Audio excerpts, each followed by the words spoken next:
What's up guys, YGO Strats coming at you with a side decking guide for Burning Abyss. Obviously I've uploaded this video once. For some reason it bugged out, audio cut. The lighting was crap anyways. I'm not proud of it. I'm just going to redo it for my own sake. Mind and ease at that. So getting right into it, we're going to start off with the Burning Abyss hate, which is obviously the entire video, but by that I mean stopping their deck entirely, which is special summons. So they love special summoning, so you want to stop it. For siding in cards to stop it, Vanity's Fiend is Vanity's Emptiness on legs. If you don't want a tribute for it, you can run Fossil Dyna, Pakia, Lakia, Dakia, Bakia, which is basically just a non-tribute Vanities on legs. Alternatively, you could just run Vanities if you're not already maining it and you have it in your side deck. You can side that in.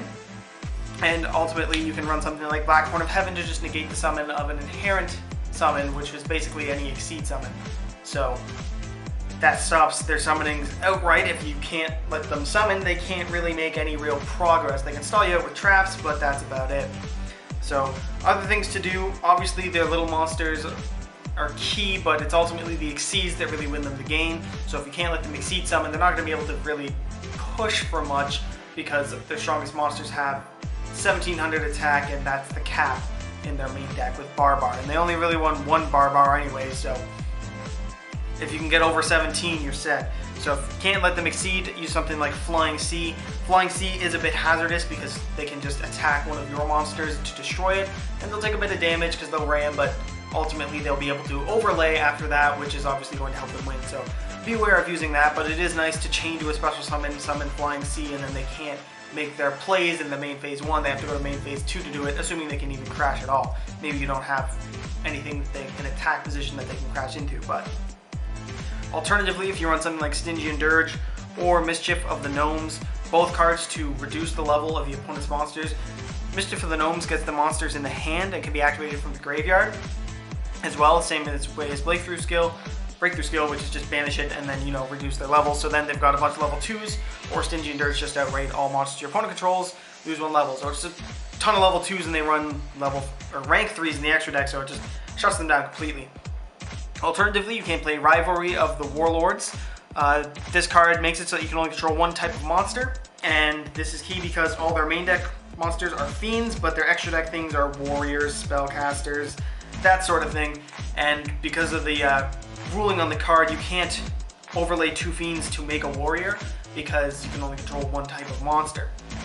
So if they want to go into it, they have to go into a fiend because that would be changing it. There's this weird transition period. I'm not 100% sure on the ruling, or the reasoning behind the ruling, but it is the fact that if you control fiends, you can only overlay into a fiend, or, you know, if they have only warriors, they can only have a warrior. So sucks them out of their extra deck inadvertently. So good card to think about, probably a cheaper version of Vanities depending on where you can pick it up and whatnot. Other cards include Ojama Trios, just summon 3 tokens onto their field, and since it's not Burning Abyss, all their monsters kill themselves. Again, level 2, and you can't even overlay with tokens, so it really just eats up space on their board and stops them from making their plays. Alternatively, there is something like Tiger King Wengu. This destroys all monsters with 1400 or less attack. It will destroy every Burning Abyss they summon other than Sur and Barbar. And Barbar can ram, but that's it. Problem with this card is it will need a lot of protection. They do run a lot of traps, so you might not want to side in Tiger King Wengu, but if you have it and you need something to side for Burning Abyss, it's not a bad option. Finally, I've got a Concentrated Light. This is a pain in the butt for any dark deck. While it's on the field, neither player can normal or special summon dark monsters. Dark monsters can't declare an attack. Point is, this is absolute pure dark hate. Again, same thing with Wengu. Needs a lot of protection, particularly with 0 attack, but it can outright shut them out of plays. So it is something to consider. As I said, there is a lot of spell and trap, so something with spell and trap hate will put in work. Malcat, when they attack to just destroy all their stuff, can be pretty funny if you pull it off. More realistically, if you aren't already maining it, just put in some MSTs. Denko is a great side card. Didn't include this in the last video, but obviously fantastic side deck card to put in against them because they set, you know, a Scarm and then 3 or 4 back row, and you summon this, and if they don't warning it, it can be just game breaking right there. So Jinzo on crack and level 4 forever. Something like Trap Stun obviously will also work to negate their traps for the rest of the turn. Be wary, they can't chain to Trap Stun to get rid of any problem that you're trying to stop. And then something like 7 Tools the Bandit or Wiretap to just speed spell 3 of their traps out of existence, which is obviously fantastic. But Spell and Trap Bait is obviously key in a deck that runs 20 traps. Alternatively, you can negate their effects. Something like Shadow Imprisoning Mirror will stop their graveyard effects from going off, of everyone but Dante and Virgil, really, which you might be saying like, well, that's important, and it's not the absolute best, but the fact of the matter is if they aren't getting their Malbranch effects off, they aren't really making any advances. They aren't getting their free pluses. So negating those is obviously key.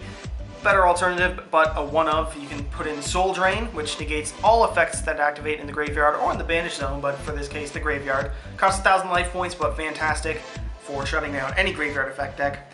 Also, we did just recently get Majesty's Fiend in the Megatins, so this could be a cheap alternative. Again, if you have it, you can tribute for it, 24 board. They're really not going to be able to get over that with anything if they can't get their monster effects unless they go into Acid Golem.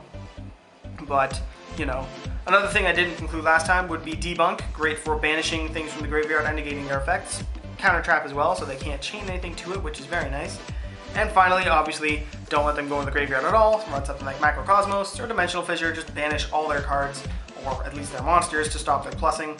If you want that on legs, something like Banisher of the Radiance might be better, or I believe it's Keeper of the Light. It's a level 4, but it's got 0 attack, so probably isn't the best choice. Alternatively, you can summon or use Chain Disappearance on their summons for anything with 1,000 attack or less. It'll banish it and all copies of the monster they have in the deck. Not as great with Graph, since Graph's at 1 now, and you know, you're only banishing the 1, but it does stop the Graph shenanigans for like the rest of the duel, so not a bad alternative. Also, you can grab Dante with it. There's a lot of options here. Solid side deck card. You can also run DD Crow when they try and Sir something or Dante something back into their hand. Just discard this, pick the card they've targeted, and banish it, and they don't get that plus.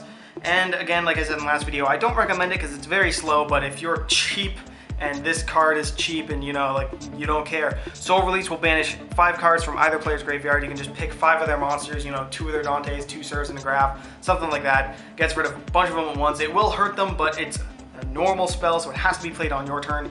You can't stop what they're doing, which is obviously so much better when it comes to something like DD Crow, of stopping what they're doing as they're doing it. But if you need a cheap alternative, Soul Release is not expensive at all from what I remember, and you know, get rid of 5 of their cards from the graveyard. So that is a side decking video for Burning Abyss. Hopefully this one doesn't bug out. I'm going to be pretty upset if it does, but irregardless, thank you guys for watching. If you want another side decking video of any deck that you're having problem facing, whatever, Ignite, I don't care, let me know. I'll do the research. I'll compile a list of cards for you. As always, if I forgot to mention anything that you can think of that's great to side against Burning Abyss, do tell me. And the Band Played On is actually a great card that I don't have, believe it or not, so I didn't include it, but it's fantastic because they can't special summon any monster of the same level or rank as one they control. So if they have a level 3 and a rank 3, they can't make any more rank 3s, they can't special summon any more level 3s. So really shuts down Exceed plays. Fantastic trap card, Floodgate. But yeah, if I've forgotten anything, go ahead, let me know. I will include it in the description and make annotations about it or whatever. Thank you guys for watching. Don't forget to like, comment, and subscribe, and we'll see you next time on YGO Strats.